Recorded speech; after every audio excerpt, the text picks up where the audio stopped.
right, yes, perfect. So in the previous video, we went over starting to use a training plan. And when we start to use a training plan, what is actually the next step? What do you want to focus on? Now, we went over that live training scenario and that we are likely having that losing curve, right? That losing curve first before we actually reach that profitability. How do we want to go about those losses and how do we actually want to improve right now?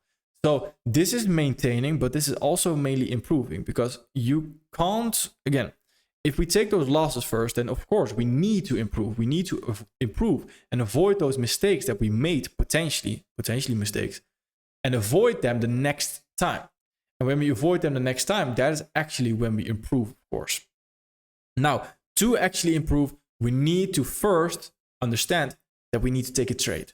So we need to take a live trade, not backtesting, not demo. We need to take a live trade in order for you to be able to watch this video and see the steps you need to take. You need to have a live trade. And once you take a live trade, whatever the outcome is, the first thing you want to do is you want to journal that trade. That is the first step to improving. And how do we actually go about journaling? Well, here I'm using the Notion right there. And this is a Notion we've been using since the start of the mentorship actually. If you want to use a different Notion, if you want to use pen and paper, if you want to print your charts, for example, and then draw on them, that is perfectly fine. You can do whatever you want to do. I'm just going to show you the main guidelines of what you would want to do and what you want to focus on. So if we go into a journal, and again, this can be any journal, you open up a page and you can write down the things that actually happen. Now, I'm going to write down here the main things that you want to pay attention to. The main things you want to pay attention to is for a winner.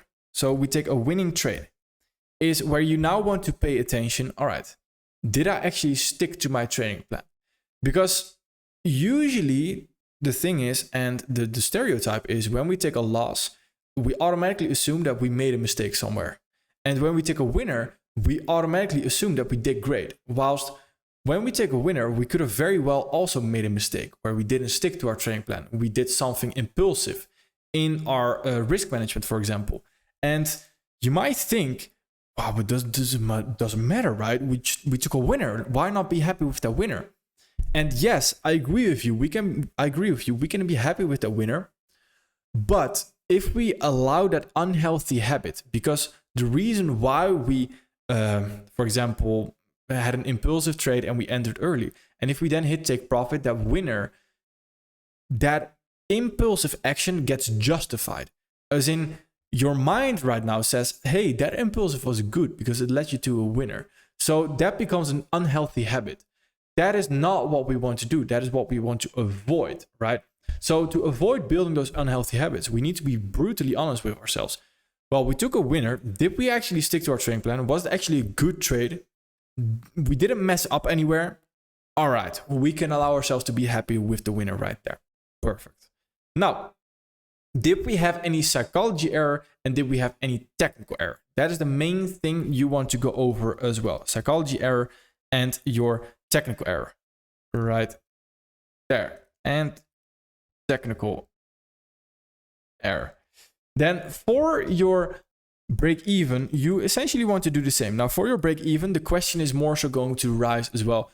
Was your risk management right? Because break evens oftentimes as well are when their risk management is a little bit too crazy, as in it's not what you planned in your risk management. So the question could as well be, all right, did you actually stick to your trading plan?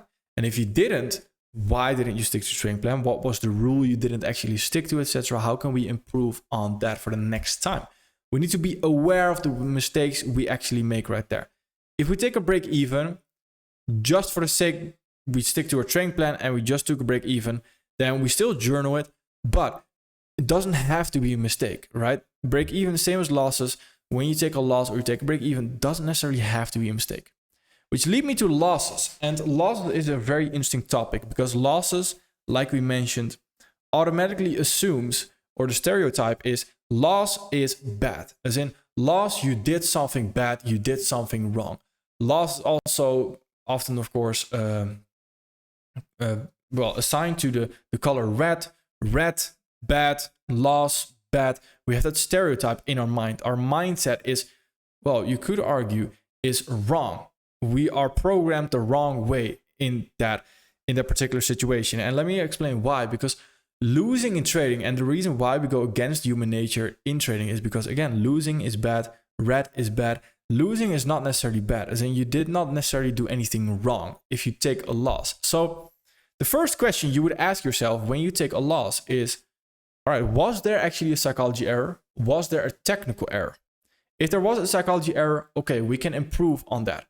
And with a psychology error, I mean a psychology emotion. So that can be anger that actually led you to do something in your trading and that affected the course of the trade, that affected your trading plan. That is a psychology error. Which a technical error is where your psychology was, well, you could argue it was okay, but overall the high probability conditions were just not there. It was just simply not a trade you should have taken. That could be a technical error. If you have neither of those, then you just take a loss. And it's just part of the probabilities. And sometimes we have to accept that. Where a very common question, probably one of the most common questions I get after people take a loss is, what did I do wrong? As in, how could I have avoided this situation? How could I have seen it coming? And that question on how could I have seen it coming is an extremely dangerous question, because it's a very thin line to actually wanting to improve or wanting to seek your shiny object syndrome that's inside you to now look at different concepts. So it's a very dangerous question to ask yourself, where sometimes you just have to accept that whatever happened just happened. Where the rational mind always wants to have a reason for why something happened, why did this happen, why did that move happen.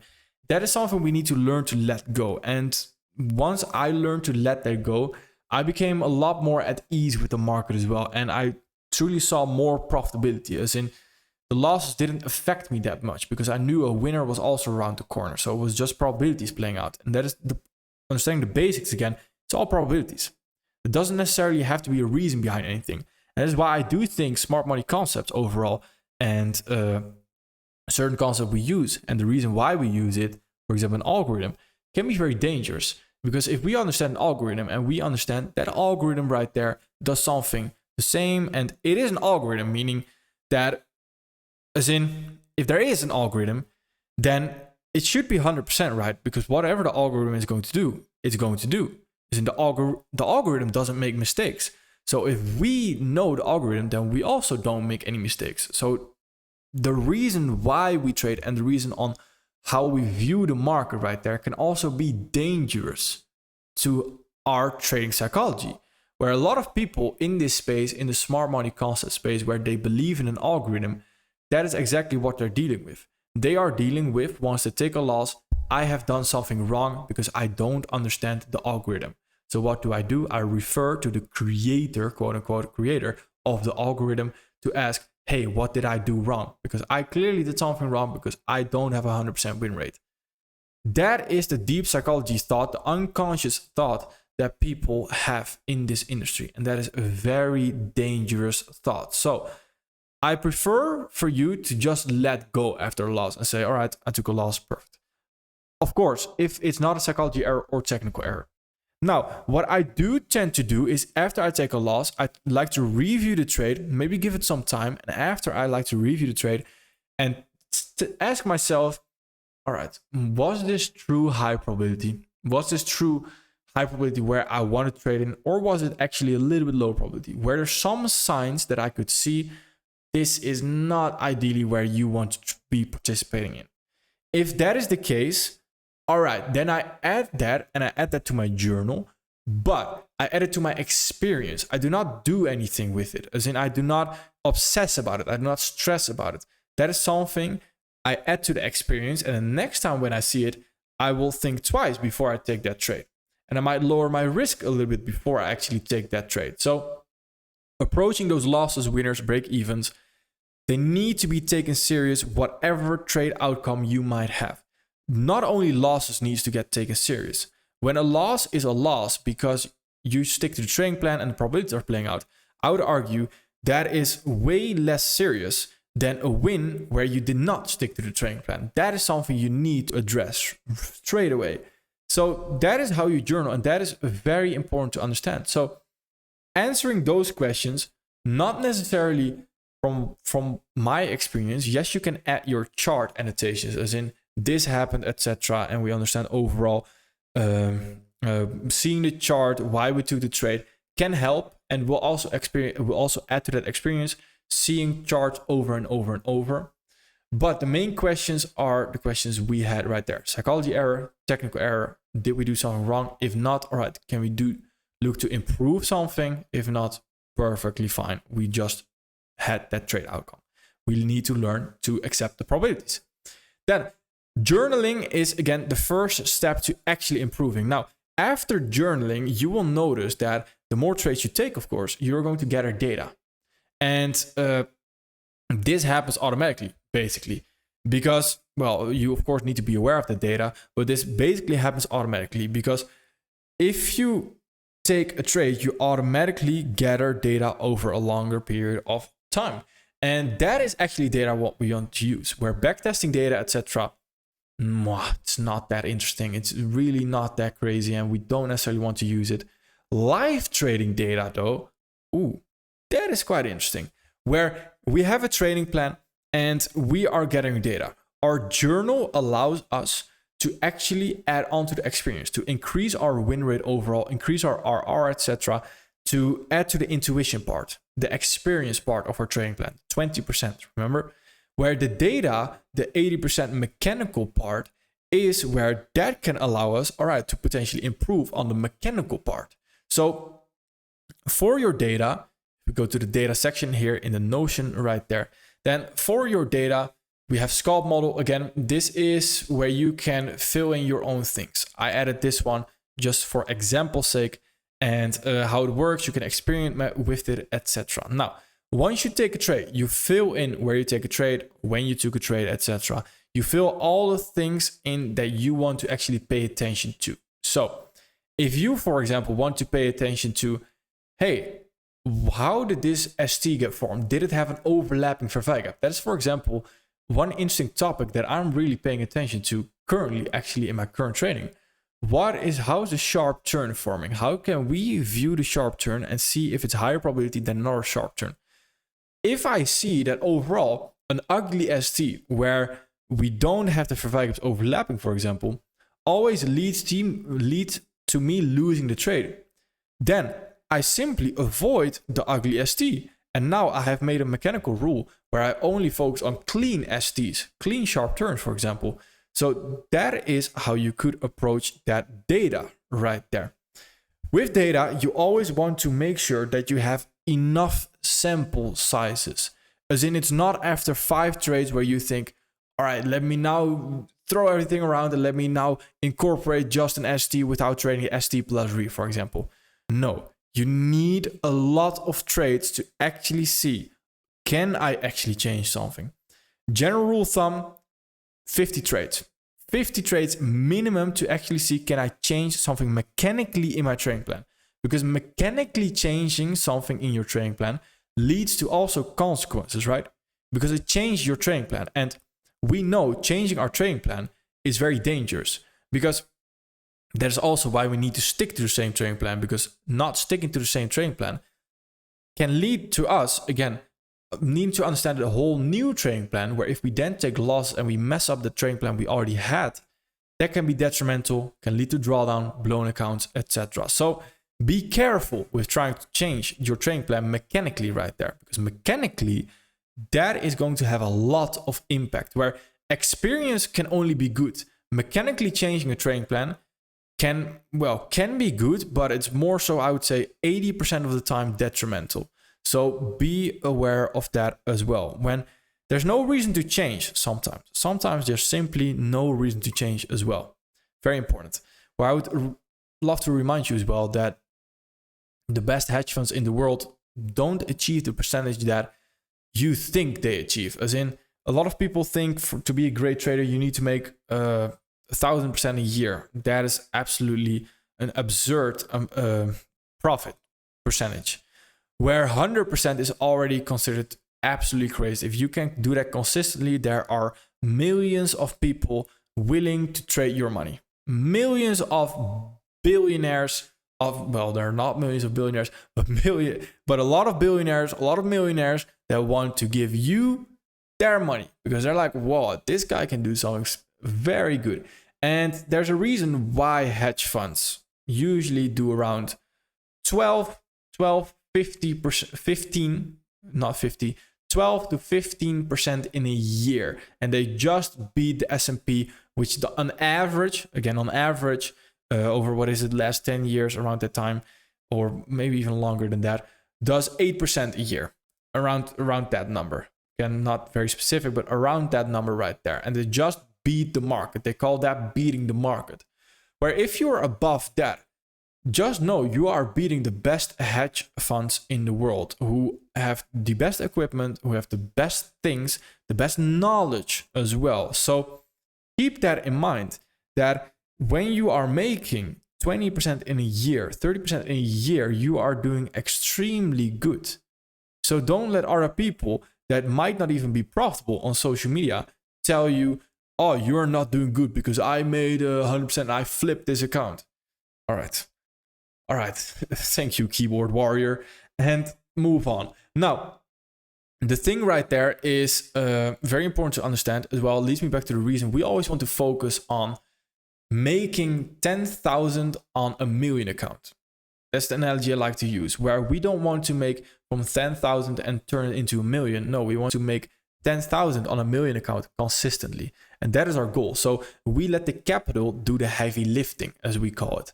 And letting the capital do the heavy lifting is because people that that had a crazy year and that made 500% in a year, for example, those people make a lot less than the best traders in the world that make 12% in a year.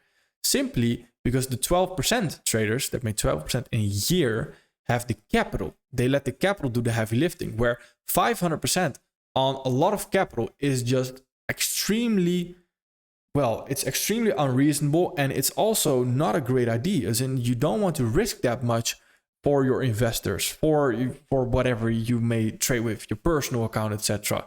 It's very important to understand right there that we need to take this a little bit more serious. And we are professionals here. We're not talking about those a little bit of stupid numbers where people say, it's minimum 1,000% a year. No, it's just not how trading works. And that again gives trading overall a bad reputation, which we won't dive into, but that is very important to understand. So if you're making 20% a year, you are doing absolutely amazing. You are doing a great job. Now, how can we improve? Again, journal, then the data. Now, what is the last step to actually improving? Journal, we mentioned, is mainly experience, intuition. Data is mechanically mainly. Now, archive right here is also how we can improve. And archive is where your deep work sessions are going to come in. I have preached in multiple enrollments that deep work sessions are probably the most important thing you can do if you want to follow along with a mentorship. So how do we go and how do I go about deep work sessions? Well, I have deep work sessions that I also record. So if you want to watch those, then the first actual video is where I also tell you and take you through that process on how I approach it. So for example, I have a timer, just a timer for eggs, when it goes off, your eggs are ready, etc. Now, when they go off, I can tell you right now, my eggs are not ready. I am done with my deep work session. So how does that look like? Well, we need to create a routine. First of all, what I do is, let me write it down. My first step in a deep work session is I put on some music. This is not distracting music. It's music to get me in the flow. So it's music where my brain thinks, we're getting in that routine. We're getting into that studying flow again, into that focus flow.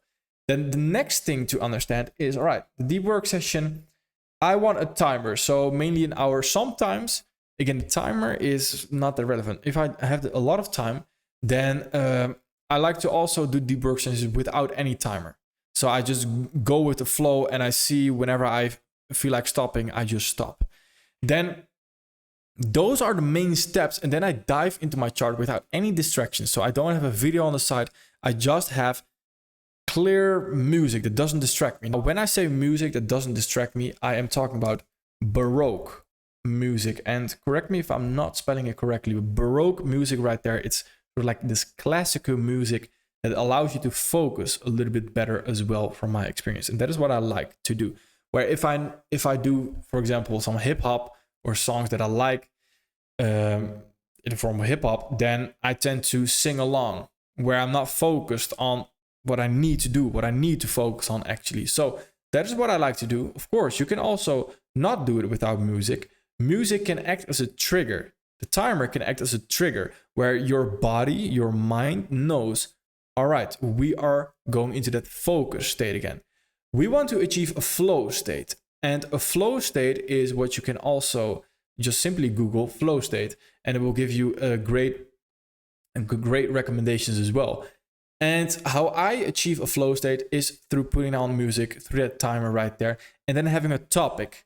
So in this archive, what I like to do is I like to write down topics that I want to study. So for example, in my archive, I have the ST that I want to study a little bit more. Which ST actually tends to hold a little bit more, it's higher probability than other STs. For example, the no return theory, or the, what is it actually? The daily Verwijgap, etc., the latest deep work sessions that we have been working on.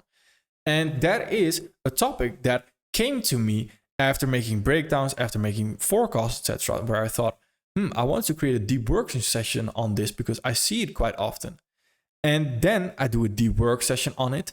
And when you do that deep work session on it right there, you'll truly start to see a lot of things that you did not see before. Now, you will also notice in your deep work session, at first you will see that you think of something and you see a pattern evolve that often gets repeated.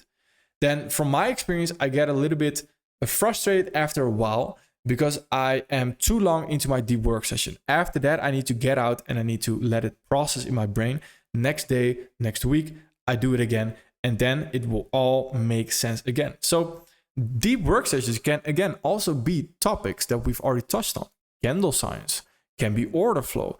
And when you create deep work sessions on these topics, on these concepts, it will click in your own mind, where it makes sense in my mind currently, but we need to make it make sense in your mind.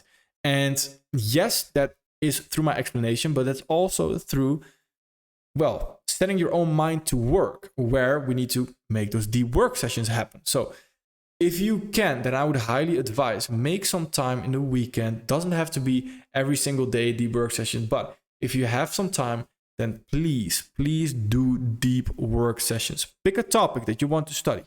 Then you would go into the chart and go hindsight backtesting, where you just look, all right, can we find this example, what we're looking for, over and over? That is what we want to do. And then eventually marking it up, annotating, screenshotting the chart, for example, even printing it out, writing down what we think. That is what we do. Whatever comes to us, we just write it down. And that deep work session can add to the mechanical part and can also add to the mainly experience intuition part, where if we see that happen over and over and over, then it starts to make sense in our mind. And when we then see it in our live trading, that is when we improve as well. So that is improving and maintaining, because through this we also maintain our skills and we improve on those skills. And improving right there comes a lot with time as well, and actually trading. That is where you, of course, actually improve. All right, perfect. Thank you.